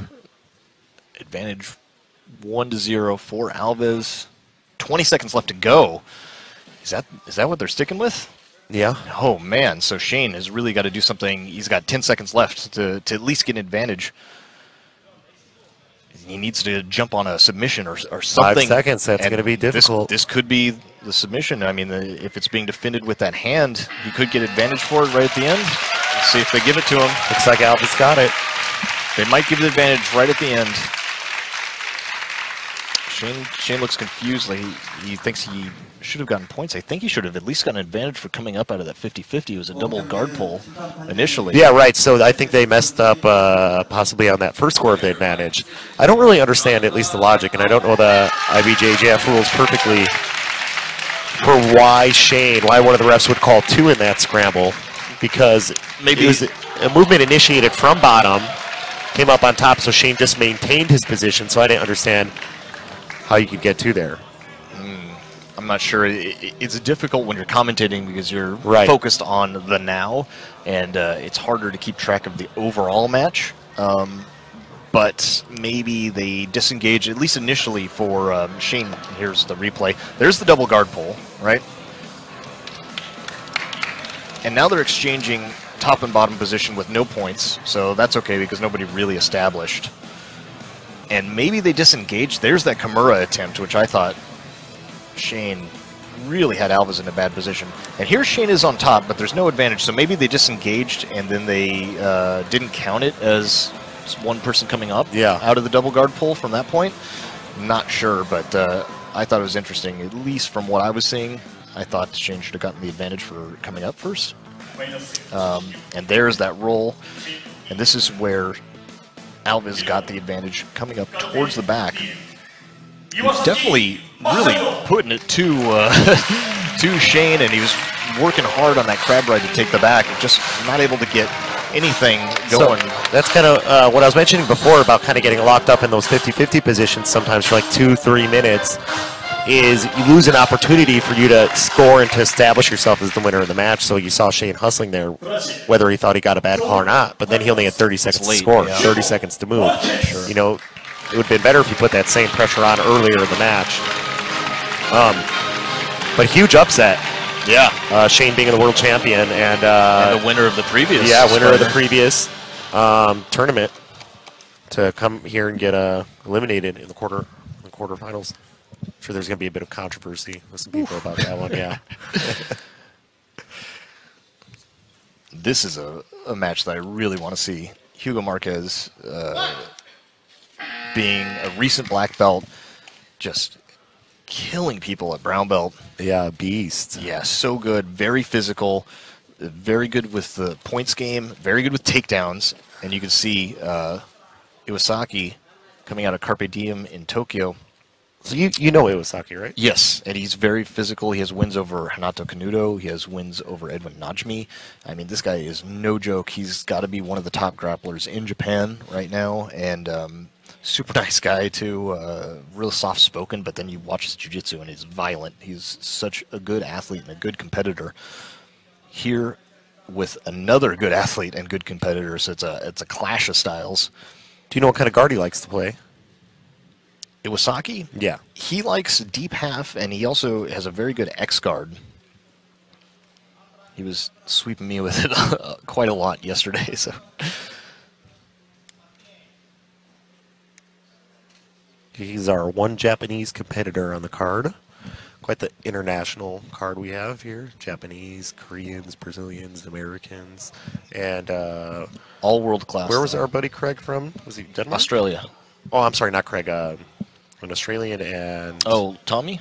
Tommy. From Norway. Norway, right. Sorry. I don't know if there's any beef between people from Norway and Denmark. I don't know how that goes. I think if you confuse Sweden and Denmark, you may have some problems. I think any countries where from the outside looking in, they seem somewhat similar. Yeah. Like, it's always conflict there.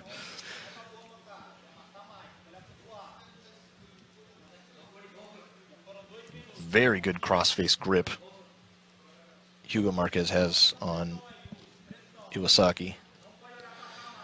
Hands between the legs. This is good at controlling the legs. Usually a grip more used when the bottom person has a butterfly hook, because it counters that butterfly pretty well. But it's just a good control in general. Yeah, turning that hip down. Getting some pressure on the face there. Iwasaki with the shoulder as well. Yeah, Iwasaki really likes to take the middle, and that crossface is just absolutely shutting that down. And you can see now using the head on the chin. Try to make him miserable. Try to put more pressure. Moving his hips up. He's going to look to start to free that knee and knee cut through. Cut it across. Or maybe move it over to the far side into 3/4 mount.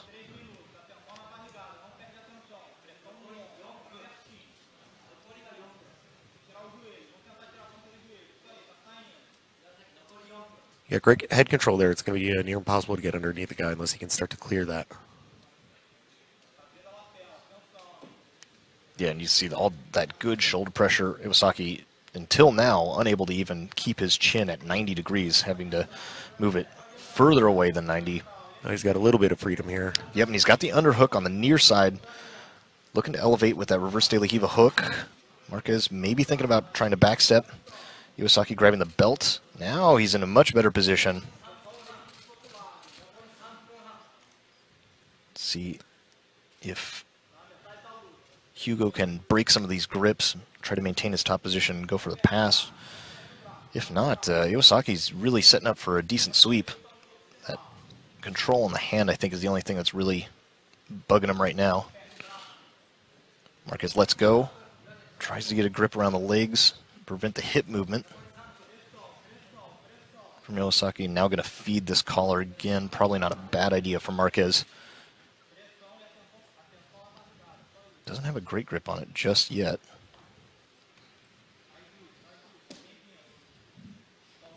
Carpe Diem, you were mentioning them earlier.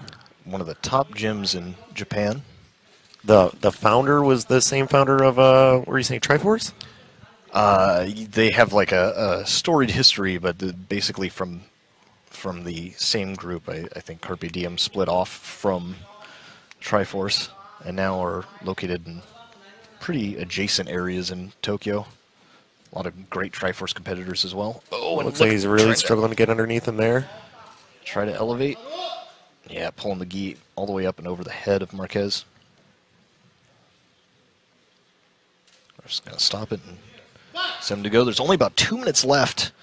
Score 0-0, no advantages. If this one gets stopped right now, who are you going to give it to? You know, it's kind of funny because we saw from those earlier matches that mostly played from close guard that they were giving it to the guy on top there. This is a little interesting because you got, I hope I don't butcher his name here, Iwasaki on bottom, really trying to work and get underneath, but Marquez just doing really great control of the head. So for me, it just kind of looks like two guys trying to really establish their positions from half guard. So it's a hard thing to call. Really interesting, too, with these grips from the top position, especially being as athletic and as good of a passer as Marquez is, and still not being able to pass even with these grips. That's pretty impressive to me. Yeah. Thinking about being in this position as a bottom person, it sends chills down my spine. Like this is, all my alarm bells are going off. See, it is very dangerous, but Iwasaki working it out, though. Props to him. Now working on this lapel. He's got a double lapel, maybe going to try to pull Hugo in and elevate him to get all the way underneath the legs. Hugo thinking about the back step. For that back step again. Iwasaki unable to catch the leg when that happens. Really needs to keep this underhook on the right arm, and Iwasaki motions to get it back, and that's when Hugo has to sit back and control the collar instead. I wonder if he's going to try to sit up here. If he can get that leg out on the other side. Something. It's only about less than 30 seconds to go. Yeah, it's going to be tough if he's controlling him on that pant leg there. Iwasaki pulling that left collar grip of Hugo. It's going to keep him nice and close. Should be able to rally for this last 10 seconds. He's got to do something dramatic to come up on this. Looking for the belt, and he sweeps him over the top. Amazing. And he's going to maintain. He gets the points, and that's going to be the match. What about a Beautiful finish. Those last second sweeps, those last second action. Man, and Marquez, you could see he was really caught off guard by that. And so was I. I did not think he would get that kind of leverage right at the end. But that was clean and beautiful. I want to see the replay on that one. Oh, my goodness.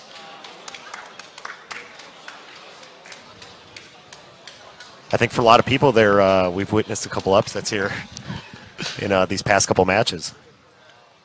Man, Iwasaki, it looked like he was searching for the belt at the end to be able to do it, and the belt, I think, was untied at the time. I'm not sure if he was able to even grab it. Still making that sweep work. Very impressive stuff. You can see Hugo visibly very disappointed. 이와사키 선수의 Yeah, I can't blame him. Yeah, especially in like losing those last couple seconds there. And so cleanly, too, you know, like everything was very close. Maybe you'd give the nod to Marquez, and then that sweep comes out of nowhere, and just beautiful, and maintains top position, gets the points. And here we get the replay. Yeah, I couldn't see where he got that elevation from on that sweep there. I can't wait to see the replay. It was beautiful, though. Most of the match taking place here with just grinding just cross-face pressure and battling jockeying from for, half guard there. Yeah, trying to get grips. Backing Marquez up a little bit, and here I think is the sweep finish. Yeah, because Marquez tries to backstep. He gets pulled in close, and here's that grip over the top. Awesome.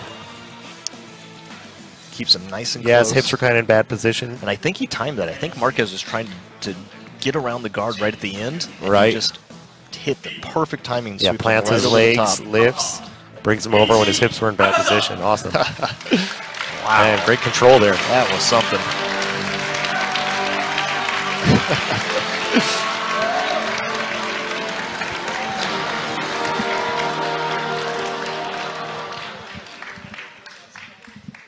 대한민국 와이어 주짓수 장인성. In-sung is a Seoul competitor. He's very popular these days. He's one of the up-and-coming Korean prospects, Asian prospects. Had a great match with Shane last year, I think losing on an advantage. Just won his spot for the Korean Jiu-Jitsu national team like a week or two ago, beating a two-time Abu Dhabi veteran for the ADCCs.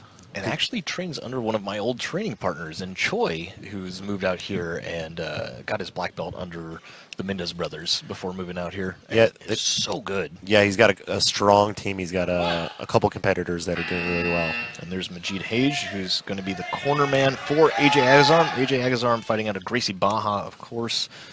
If you don't know who he is, you probably will soon. He talks a big game, but he also backs it up. Yeah, it'd be hard if you're a jiu-jitsu fan not to know who AJ is. He's been on the scene. He's competing a lot, and he's pretty popular for his antics as well.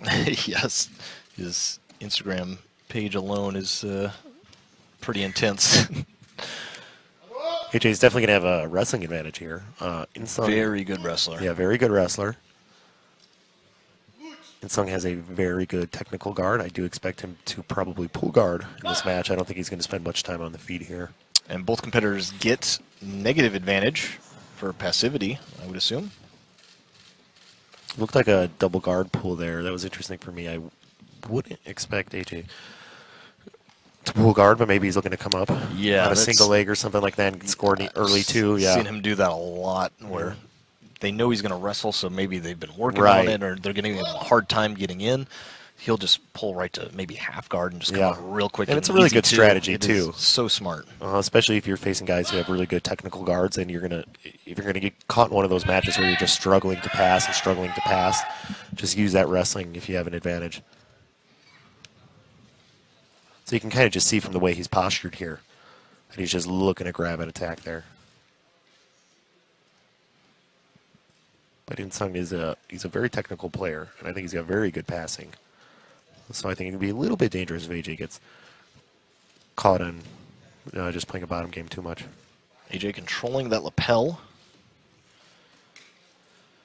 I think he wants to move to warm guard with it.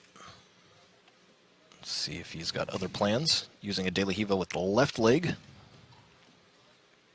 Moves off into knee shield. Allows In-sung to control the collar, though. That's usually not something that you really want to happen if you're on the bottom. Right. AJ had a really strong performance at the ACCs last year? Taking second place, I believe, in a really close match. Here, feeding the lapel all the way through, and now AJ is in a much better position. Probably going to look to come up on a single leg with this lapel, I would assume. maybe pull it to elevate In-Sung and then step up. Perhaps go shin on shin first.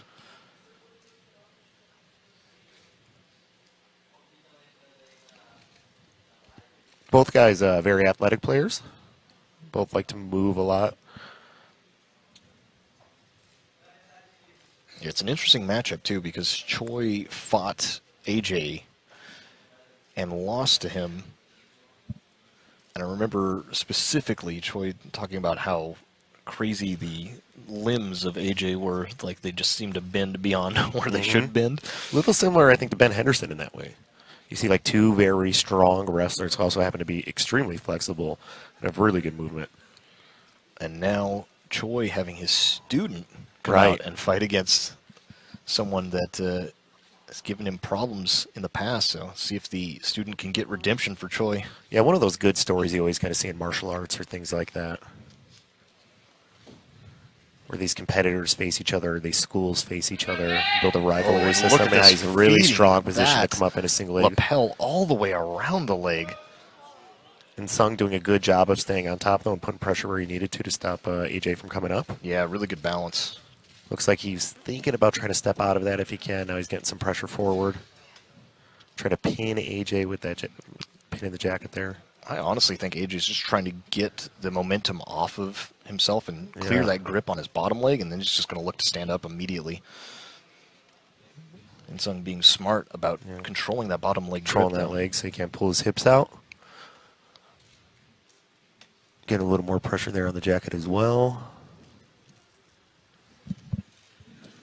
Really trying to get his hip underneath him so he can escape that leg, and there's the back step. Which, I mean, if you're going to go for this knee bar, which he's going to go for, but, I mean, we've seen people knee bar AJ pretty cleanly, and AJ does not seem to care whatsoever, so maybe. Yeah, he let go of that pretty fast. Yep, and AJ probably going to look to come up on top, but wisely, Sung gets out, but he's going to get an advantage for that. Even though I'm not sure I really saw AJ defend it necessarily, which is usually the criteria for gaining an advantage. Oh, no, or was the did you see the rest call? The advantage was already there, I believe, from the double guard pull from coming on top, yeah. Oh. There's Choi. There's that coach. Or at least somebody that is well known in the local community. Trained with Choi for a lot of years. He's a super interesting guy. Really good. Some of the best arm bars I think I've ever trained against. It's a pretty interesting matchup so far. Be interesting if they're going to start him on the feet. Oh, they're resetting him on bottom.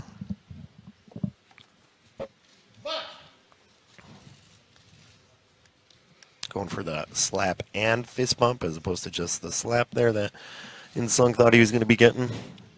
Oh man, you got to do the slap and bump. That's just common jiu-jitsu etiquette.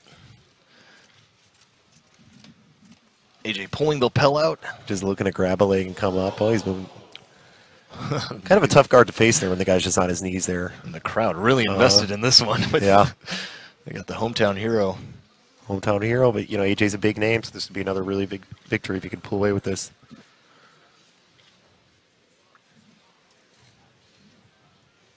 AJ's got to be careful, though. He is down an advantage.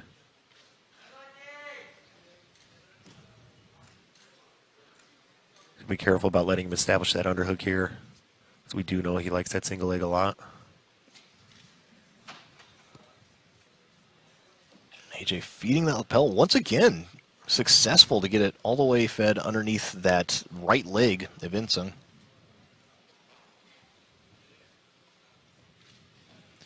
AJ trying to get the weight off of him, maybe looking for an angle so he can sit up. In-Sung controlling the pant leg. Very smart, trying to put pressure. In-Sung now in a much better position, even with the lapel fed all the way through the legs. Try to get underneath that leg there. And now, yeah, AJ's going to come up on this. There's finally his coming up on He's the in single. a good position. They are nearly out of bounds, so he's going to have to drag him back to the center, which is exactly what he does. Oh, a nice escape there by In-Sung. I think AJ's feeling a little bit of the pressure here. He's got 50 seconds. In-Sung, surprisingly, doing a good job of not getting swept from those single positions because AJ is a really strong wrestler.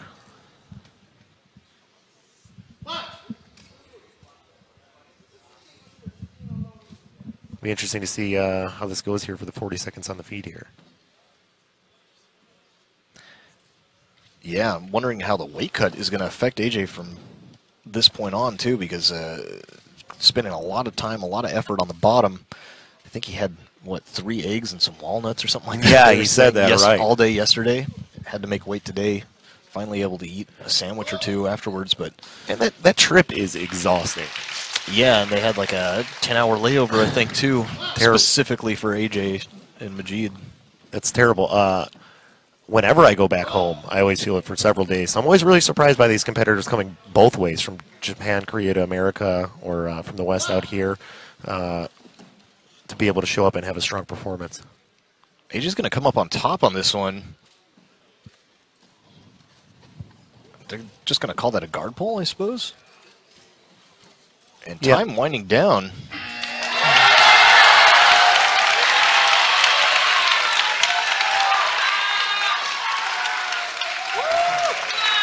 Yeah, so maybe you can shed some light for this for me here. It's hard for me to understand sometimes the distinction between why you get a point for an advantage there earlier, because if it's a double guard pull and someone comes on top, isn't that essentially the same difference, the same thing as someone just pulling guard and someone maintaining top position? Let's see, let's make sure they make it official and there's no extra advantage. No. AJ. Sometimes AJ likes to play the heel in jiu-jitsu matches, you know, and likes to be the bad guy, and he doesn't. It's all for show. He's actually a really nice guy, honestly. Yeah. But you can see here, he knew he lost, and congratulates Insung even before the verdict. And yeah, that's going to be an upset for people that are not familiar with the Korean grappling scene. Yeah, knowing Insung, I've got to see him a lot over the past year or two. Like I said, he had that performance against Shane last year where I think he just lost on advantage. I wasn't surprised just because he's actually been on a roll. You know, like I said, he beat the 2-time Asian Abu Dhabi champion, or Asian Trials champion. Young guy. For that knee bar, but just not quite. But I did not understand the distinction between the advantages there and why AJ did not get an advantage.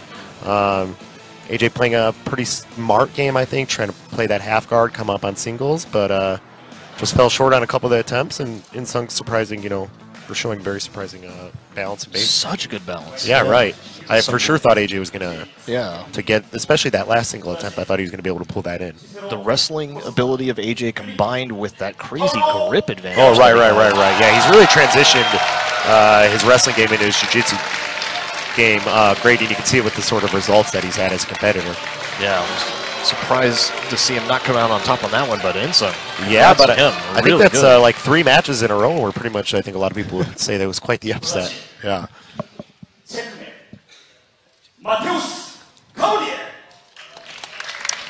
And that brings us to, I believe this is our final match of the night here for the 2018 SPYDER Invitational BJJ Championship here in Seoul, Korea. To be continue on later this year, and I believe there's quite a bit of prize money for the champion.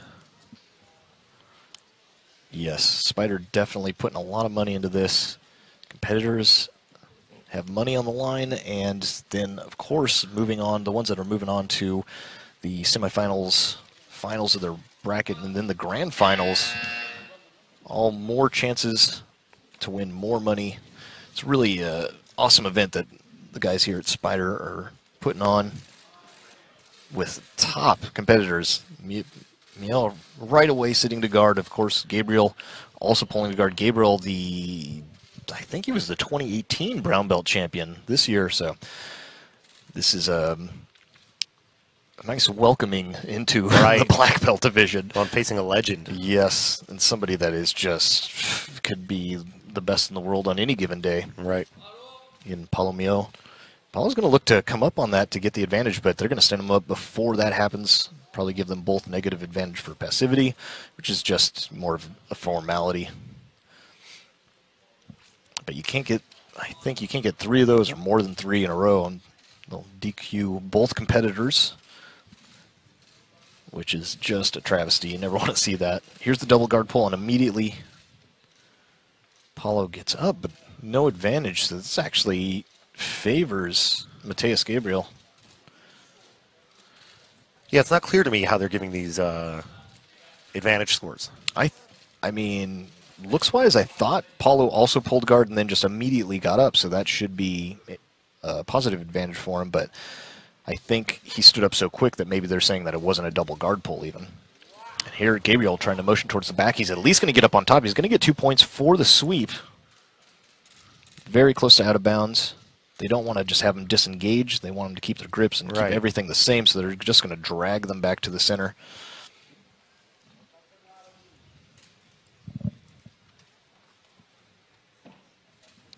See if they fist bump. Just looked like a double slap there. And right back on top. Interesting, though.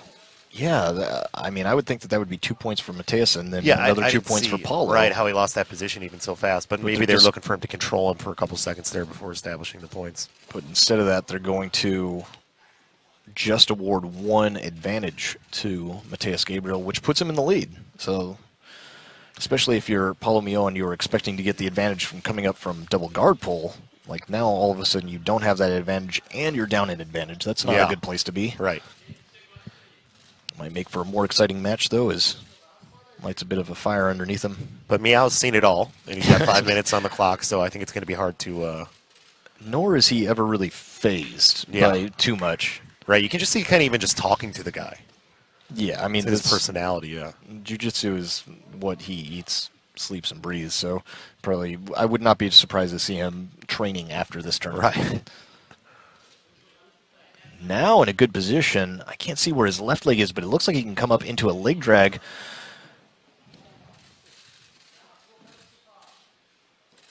They're going to count, and he's going to get points for the sweep. So 2-2 on sweeps. In a good passing position, and this is the aspect of the game that the Mio brothers have really improved, in my opinion, in the last, say, year or two. Their passing is so good now. And it just shows you, too, that they're just not one of these competitors that just keeps doing the thing they're good at. They're always growing, always getting better. Yeah, no, they love jiu-jitsu and everything about it. And here being threatened with 50-50, jumps underneath. Nearly like he's going to go to crab ride, but that leg's still stuck into what I call the bad leg drag position. It's a leg drag, but the leg's still stuck in there. Gabriel is a young man, 21, being introduced in this black belt division. I'm sure he's facing an idol. You know, the Miaos have been so iconic in this sport. Oh, no doubt. It's always interesting too when you see this this meeting between these young guys who love the sport, who watches someone like Miao. Now he gets an opportunity on a big stage to face someone he's probably looked up to. Yeah, and anytime that happens, when I see competitors do the best against their idols is when they just throw all of that respect out the window. You got to disregard it. And you just got to think, I'm better than this guy. I'm the young buck, and I'm here to usurp the throne. And if you have too much respect in that sense, it almost like it works as a block, you know. Yeah, you make a mental block on yourself, and pretty much all the best competitors that do best in their first year in the division seem to have that. It's not a disrespect. They still very much respect who they're competing against, but they have to really believe that they are better than that person. It's a champion mindset, right? So it's like you don't care who's in front of you. You're just here to win. Exactly. And as we've seen today, like we said, we've seen a lot of guys who I think in most cases, the last 3 matches would probably consider those people to be underdogs, and they just came forward and they performed. Yeah, some fairly decisive upsets, I would have to say. Yeah. Still about 3 minutes left to go in this one. 2-2. Mateus Gabriel up 1 advantage, 2-0. They both have a negative advantage, but that only comes into play when the advantage is tied. What's interesting about a tournament like this, too, it's formatted. A lot of these people may not have compete against each other in the normal circuits. We have different belt levels. These guys are, all from different countries. They're not necessarily on the same circuits. So there's a lot of surprise that can happen here when you're facing someone you know nothing about, who they are, what kind of game they have. someone considerably bigger than you or smaller than you, the different types of challenges it brings.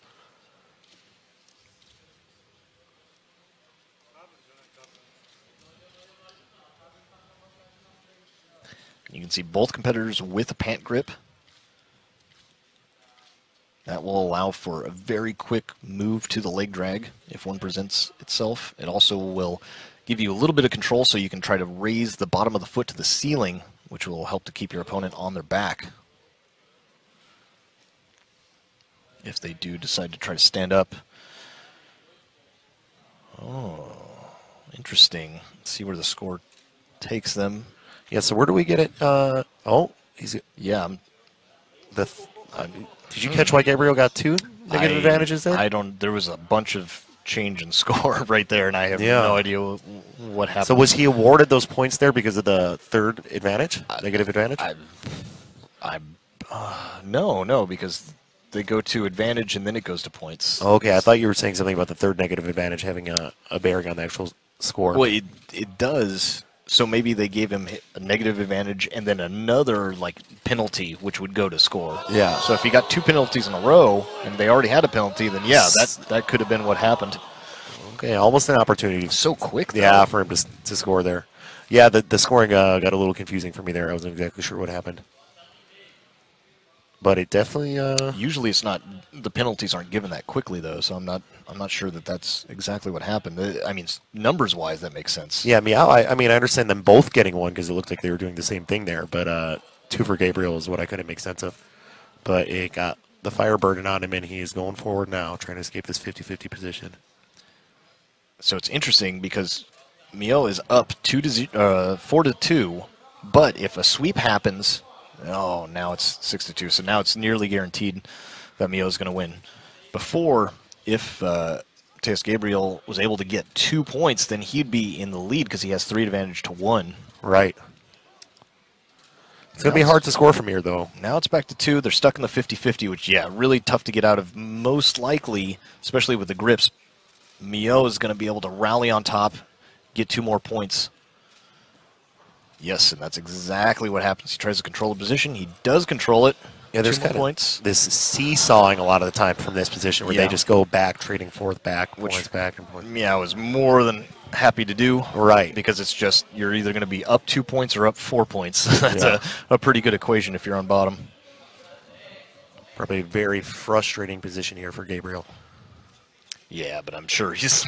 I mean, this is part of the game that you play at this weight class. Absolutely, it's very, very popular. Now going for a toe hold, but I don't think I've ever seen a Mio brother I've seen him in those positions a lot, but it also almost makes me wonder why you're doing that besides for ref service. Yeah, I mean, he had to go for something, though. He was down on points. He wasn't going to win absolutely, that way. Yeah. Not much left for him. Not even going for the advantage. Like, you just got to submit, so that's about all he had. Good to see at least an attempt there, but just a little too late.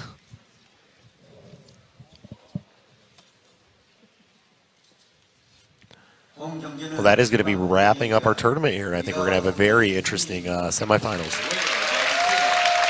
Yeah, so many killers in this quarterfinals. And so this one was not an upset. This was what most people would have predicted. Paulo Mio advancing on to the semis. Nicely done. Mateus Gabriel looking pretty good in there and actually had Paulo on the run a little bit, as you can see from some of this replay. Indeed, and just great experience for a young competitor like this. But he's a several-time world champion like that. Paulo just able to really ramp it up right at the end. Yeah, just showing his experience. You know, there's nothing that guy hasn't seen.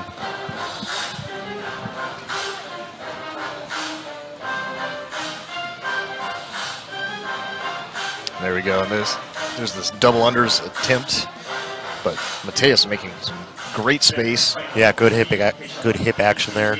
Able to get the guard back, but then they just end up back in this teeter-totter 50-50 position. And down either 2 points or 4 points, finally falling for this toe hold. And it actually really wrenching fairly there, deep, but man, I think Paulo is just going to let that go, even if it's tight enough to break something. 이제 장례 정리 후에 11월 본선 진출 선수의 입장이 있겠습니다. Well, I was really expecting Shane Taylor to be in those in that next round. I was Me too. excited Me too. to see him face maybe the Meow brothers or someone, or Paulo Meow or one of these other guys. But I'm interested now to see how far Insung can go in this tournament. And Iwasaki. Yeah, Iwasaki, Yeah. man, what a great That was sweep awesome. at the end. So clean. And really just grinded through, right? He felt a ton of pressure from that half guard position. Yeah. And to come through in that end sweep like that was awesome. And I think now we're just going to have a preview of what's to come next.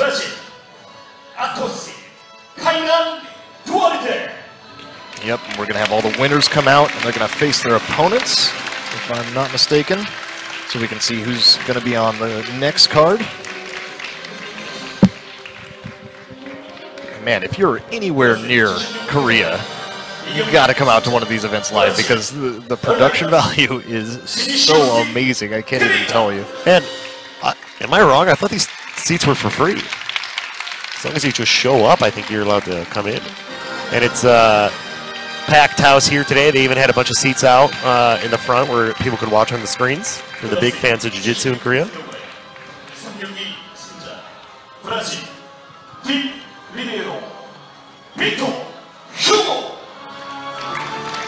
So that's going to be Vinicius Ferreira versus Kenan Duarte in the semis. Victor Hugo with the upset. I'm going to go out on a limb and say it. Upset against Tommy Lanker. So he's going to be going against DJ Jackson. Oh, that'll be interesting. Look at the size difference between those two. Yeah, DJ's probably the shortest one in this weight division, in the 76 kilogram and above. But might not be the lightest, though. No, yeah, might not be.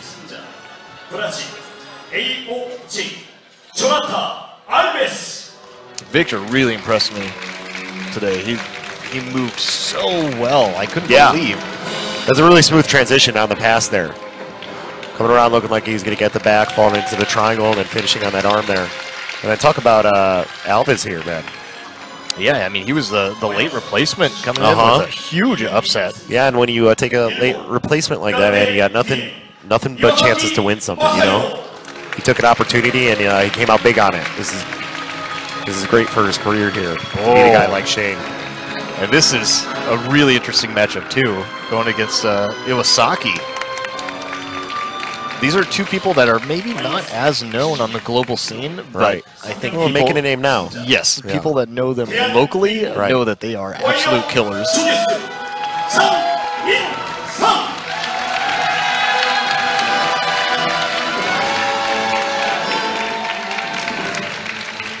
Insung, we talked about, has been on quite a tear this year, winning a lot of big matches. And I think that's really good for him to win for the local crowd, too. Right. Oh, yeah, it gives, you know, somebody from the home country to cheer for. Yeah, he's been with the Spider since the first tournament. He's had a lot of really tough matches, fought really hard every time, and he's a very active competitor, and that always pays off. Well, he's got an extremely tough match ahead of him. Right. This next Spider event against Paulo Meow. This is all what it's about, going from competing on the local scene to facing world champions, you know. Making a name for yourself.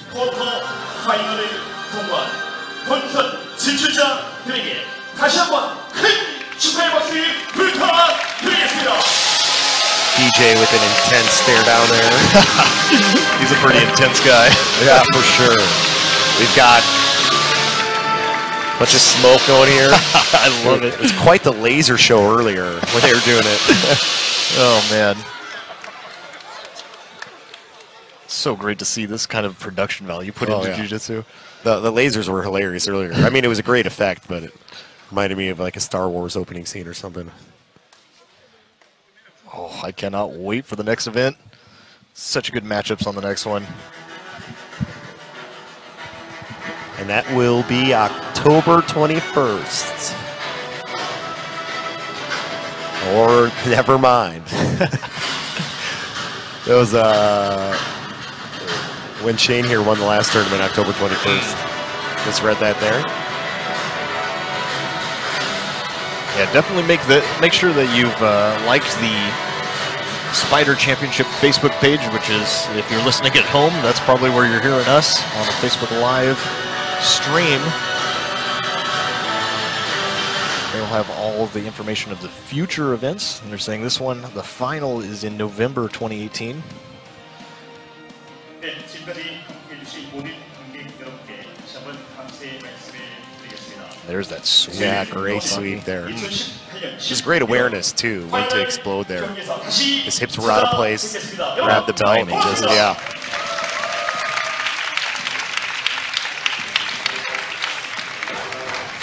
Yeah, some really great victories here today.